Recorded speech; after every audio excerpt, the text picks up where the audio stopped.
started now. Thank you.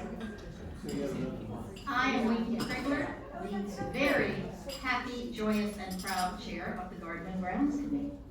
Today's lecture is a joint presentation of the Art Committee and Garden and Grounds.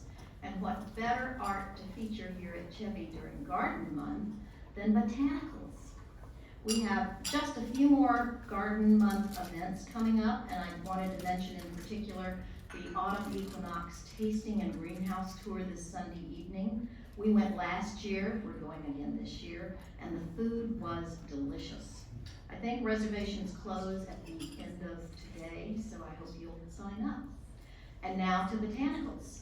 I am delighted to be able to introduce my friend Christiana Diamond Mickey today. Chris came to Washington over 30 years ago. Her daughters grew up on the figure skating and ice hockey teams here at Chevy, and she bowled for many years.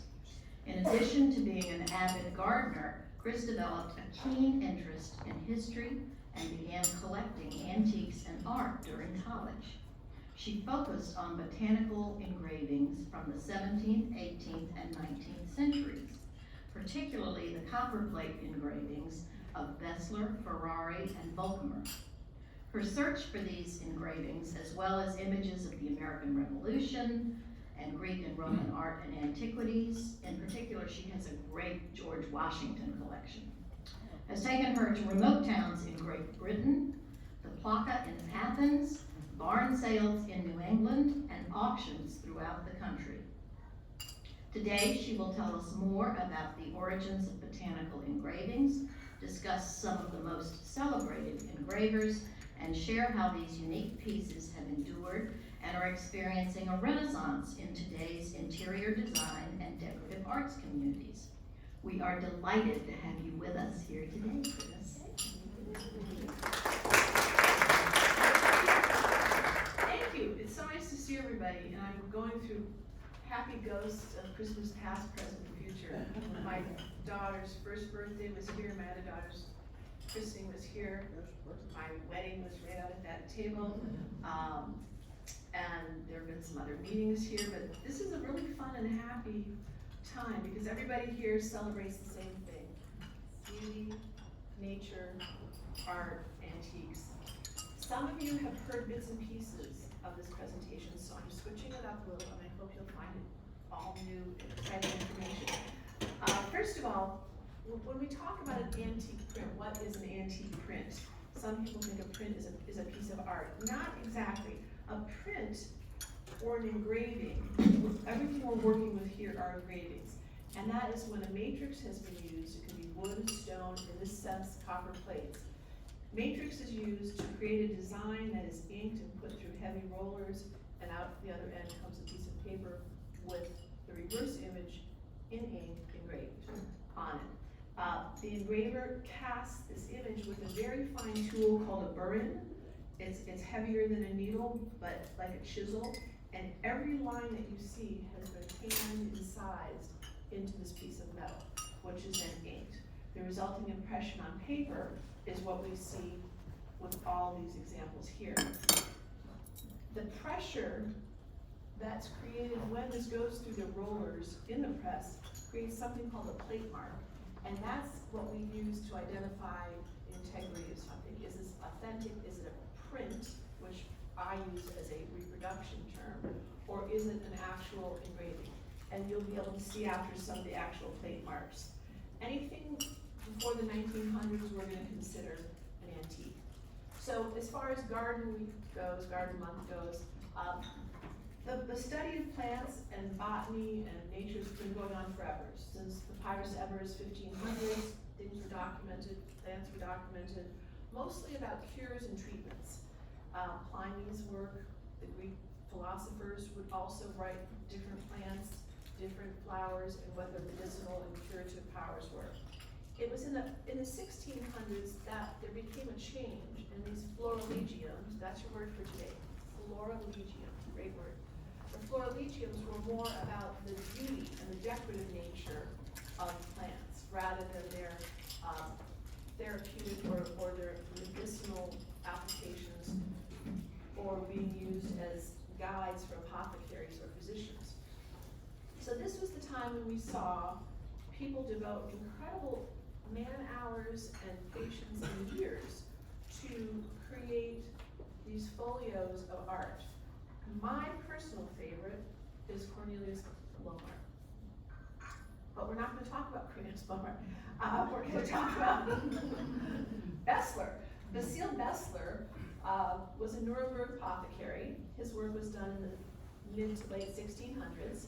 And his monumental Hortus Essensis is really noted transition between plants and medicines to plants and beauty and nature. And these are some of my favorites. I started collecting, I think as Winky said, in college, we lived outside of Boston, lots of history, mostly primitive things. And then one day I stumbled into this Ré-Dutée, which I'll tell you about later, and that started it right there. That's what started it. And then fun things happen and these things find you. But the Bessler, this was one of the first things that I bought when I moved to Washington. So Basile Bessler, mid-1600s, he had a magnificent folio, and this is a colored one. Everything would have come out originally black and white. And then they would have been hand colored either at the time they were produced or later on. Somebody got a hold of them in 1980 and said, I'm gonna color this in. But a lot of these you could tell just by the quality of the color and the tone that they were done at the time they were originally made. What's nice about this one, and this is another thing about dating and authenticating the pieces, you can see the calligraphy coming through the verso. And that's how we know that this was a first edition.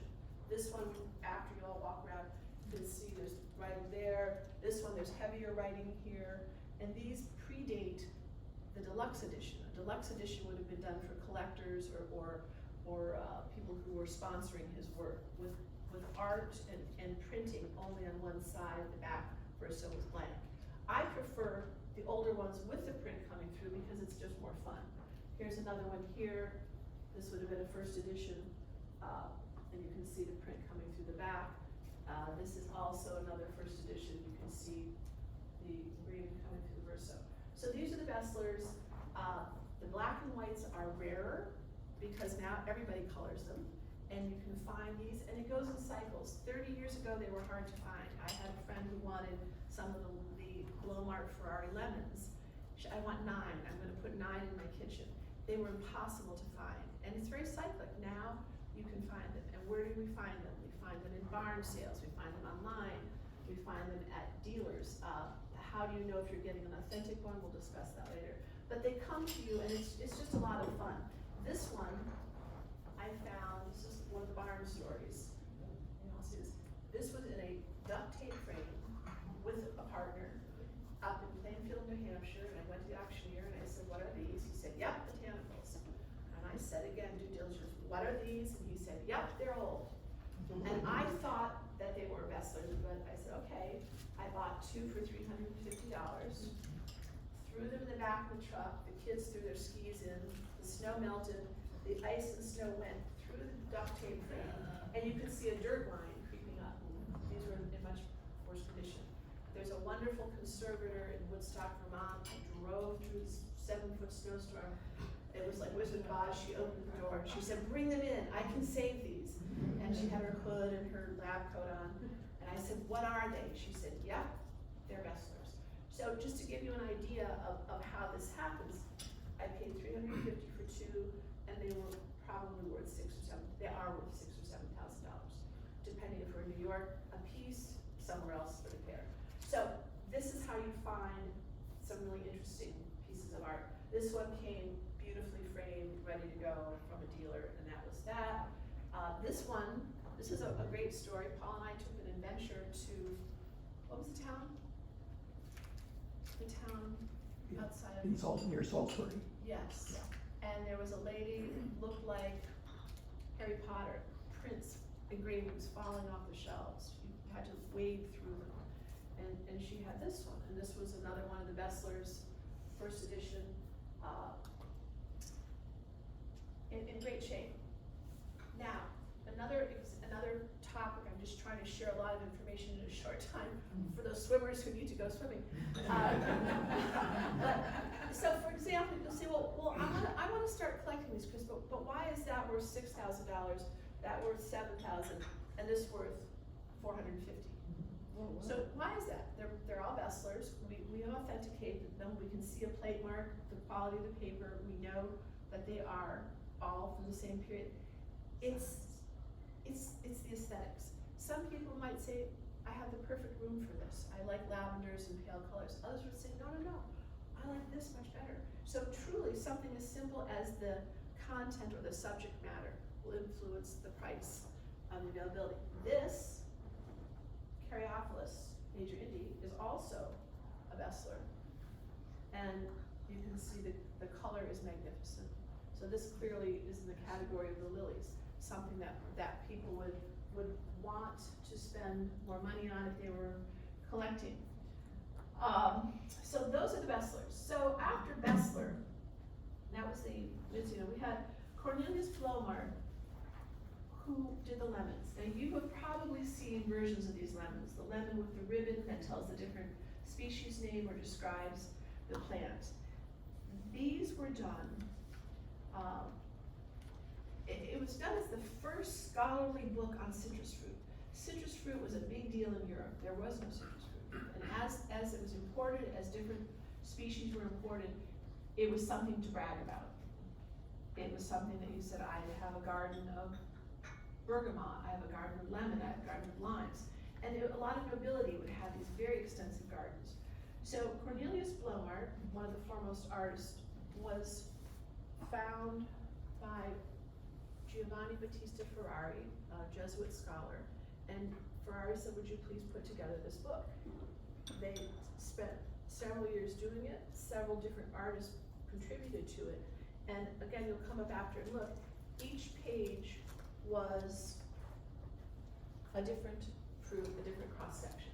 And the ones that you've seen now, mostly are colored, either the pink ribbon or the blue ribbon. Same page, same everything, and I like to show, I don't have any here, an uncolored and colored version because they are there. Now this is another one of those best days of my life. This became available, this is from 1636, became available at Doyle sometime last year. I called a colleague who enjoys collecting these things and I said, how'd you like to buy Hesperines? And she said, no. I said, yes. And it was at Doyle, and she was undergoing some very serious chemotherapy, and I thought, well, gosh, she's doing that. I certainly can hold up and bid on this. So I sat at the dining room table, Paul sat in the other room with earplugs in, and I started bidding. And I've never been more nervous, and I'm a very calm bidder. I've never been more nervous because it was partly for her, partly for me, and the number kept going up. 1600s, it was called, it already had a broken binding, which means that 2 pages had been removed. So it was intact, it was in perfect condition, but 2 pages were removed, which immediately changes the value, which also makes it affordable. So we go, bidding's over, and I didn't get the confetti. And I was like, oh, I didn't get it. So I thought, we'll just call. Hi, this is bidder number 127. Could you please tell me, did I win lot 439? No. I said, okay, thank you, bye. Wait a minute, I'm not bidder 127. Hi, I made a mistake. I'm bidder 128. Did I win lot? She said, yes, you did. I was so excited. Truly, between my children getting married and that, this was like the most exciting thing in my life. So that is me. Sorry, Saul. No, he was number 2. No, he was number 2. It was the children, the marriage, and then the book. It was those 3 things. But it was truly so exciting. And the concept that you can have a piece of paper, and I'm going to share this with you. This is from the 1600s. It's in mint condition, and I have to say, can I say it was you? A year ago, you would have all been given a white glove to wear because I thought you couldn't touch it. And we have someone much more expert than I sitting right here, and he said, ditch the white gloves. You don't need white gloves because these have been here from the 1600s, and nothing's going to happen to them. They've survived moisture, they've survived weather, they've survived mold, they've survived insects, and they're magnificent. And to be so close to something so old that tells so much. The other thing that's really of interest, And does anybody need a napkin like me? Thank you for I'm that. happy to I'm hand not out. touching. I'm not touching. I'm not touching. I'm happy to hand out napkins so you have. To remember it, back to what we're studying are the copper plate engravings. Every line that you see here, every detail was done by hand with a little tool and a piece of metal. That is how all of this detail was created. So thank you for doing that. That's a good idea. So anyway, we've talked about Ferrari, Blomart, we've talked about Bessler, and now we're going to talk about Johann Christoph Volckmer.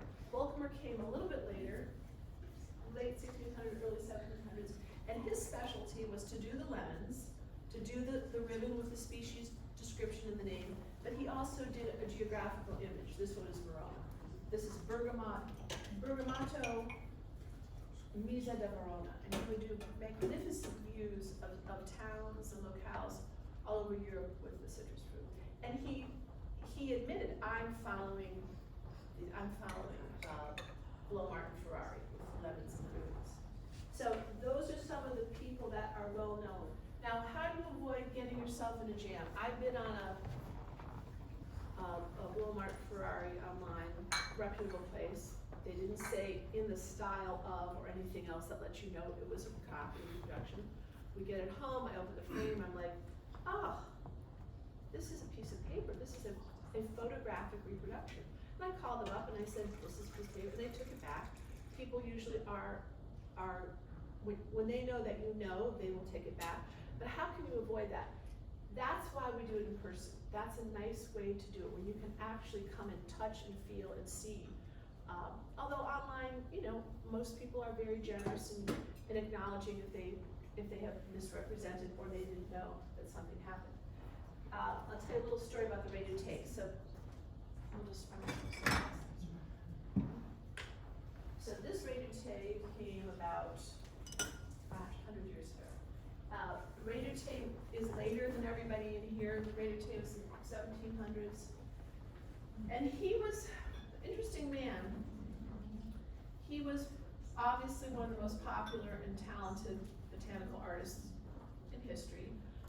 He had a little extra patronage. He did all three successive French empresses, Marie Antoinette, Josephine Bonaparte, and Marie Amélie. And they allowed him to create folios and volumes, and whatever he wanted to do, he could do. His work was exhibited at the Louvre in 1819, and he perfected the technique of watercolor.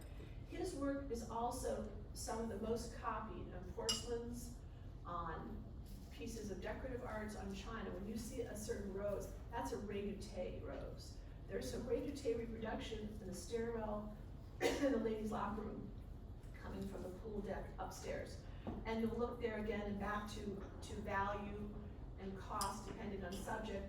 There's a garlic. There's a redoute garlic there, and that really wouldn't fetch a whole lot or command a whole lot. It's attractive. It's a redoute, but it wouldn't command as much as one of the lilies or the roses. And he had his two best books were Les Lilacies in 1802 and the Roses. And I have to share a personal redoute story.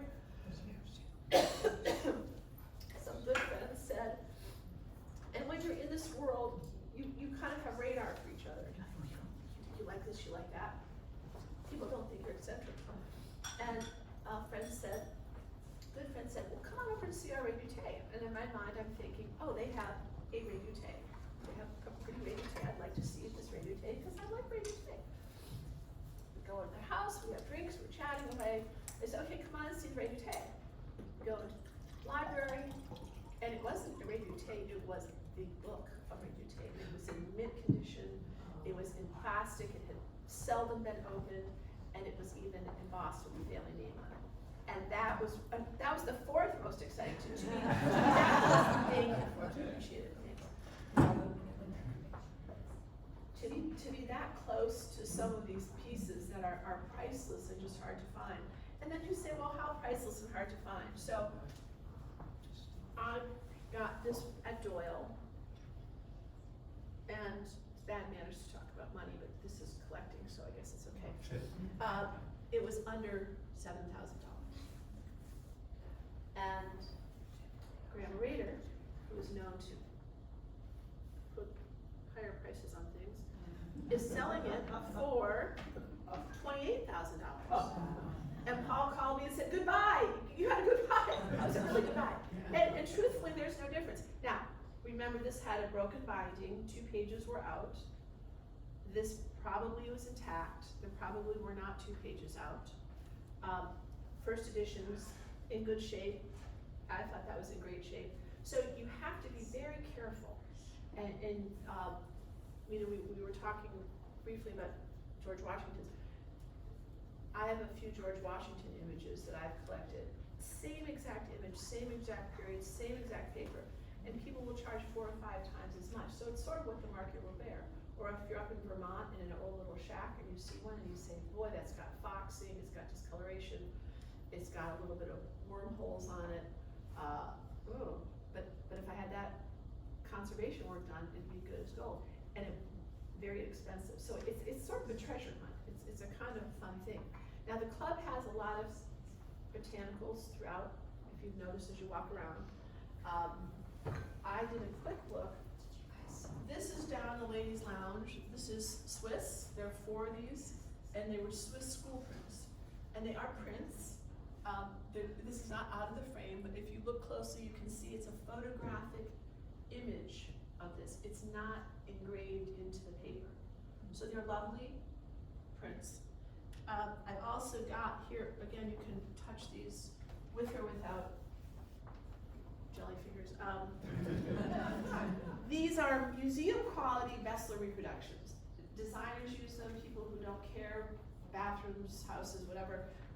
They're lovely, they're just reproductions, and how can you tell? If you run your hand over the surface, you'll see it's all one plane.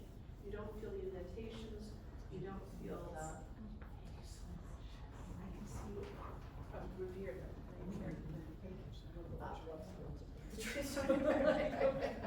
I was gonna, Forrest, I was gonna drink like those things. I really was. But it's just a fascinating thing. And people, you know, people enjoy them. People enjoy them. But if you're on the lookout, you can find the authentic period pieces. So if you wanted to collect, you said, I'm gonna start collecting mechanical engravings.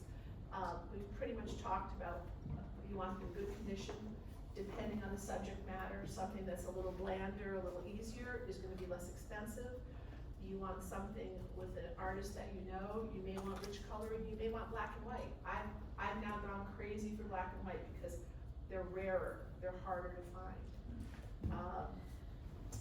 The Reduté Tiger Lily will command more than the garlic, as you mentioned. So there's a vast range of prices, vast range of condition. You can have things restored, conservators do magic, extremely expensive, it's extremely expensive. I use Clorox.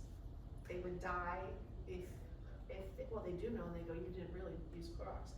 But these are some of the Curtis, who told me they collected Curtis. So here's, oh, this is a Dr. Thornton, British mid-1800s. So this has foxing on it. You can tell this, and some people like to frame it like that. They say, I love the age. It gives it some credibility. You can also see the plate mark on this. And there's some information. I have taken some from this series and literally put them in a Clorox bath. A few drops of Clorox, block your nose. A few drops of water and deep cookie sheet, and I run it through the bath. And I pull it out, drip it, put it on paper towel, put a piece of glass or lucite over to smooth it, put it out in the sun, and they look fabulous. And then you have to rinse them again. You're supposed to use a buffer, you're supposed to use chemicals. The result, it works. Conservators have a heart attack. And you can experiment with some of the, you know, the lesser ones.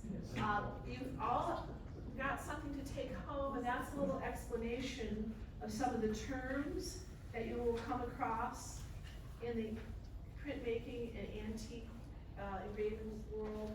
What's an etching? What's a lithograph? What's aquatint? What's mezzotint? All the different gradations. What are the editions? You know, we talked about the first edition, which has the print coming through the verso, and then we have some of the deluxe editions which they've kept clear. The lettering refers to the title, sometimes at the bottom.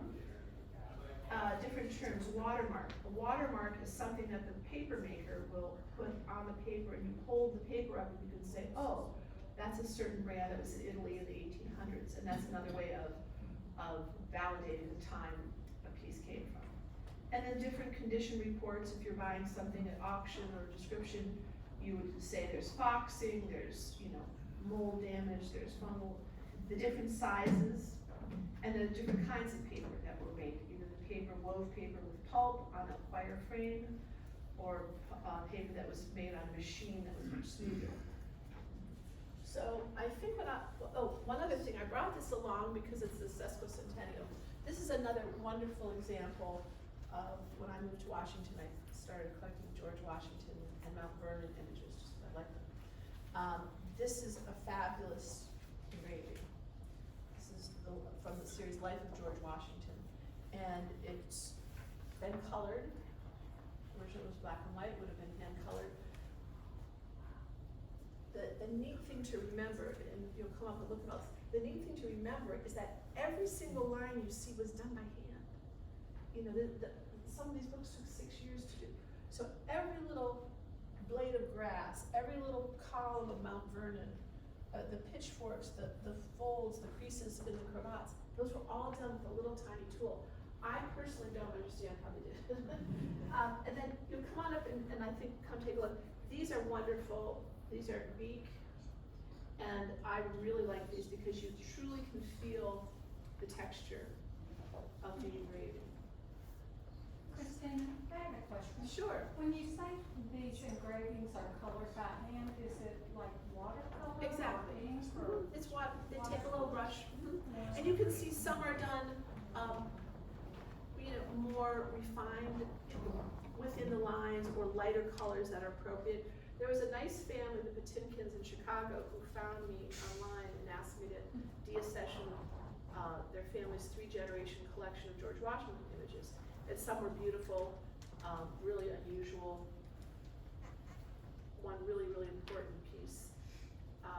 And others were great black and white engravings, but somebody had, like a child had taken Crayola water pen and gone like that. And so it's, it's tricky. Clorox won't do it. Making your mind reader, I was just gonna say Clorox.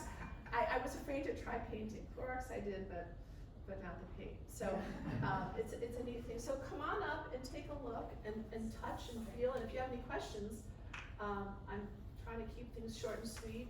Anytime you want, come over to the house. We have, as my husband says, we have no more room on the wall. Time for new house.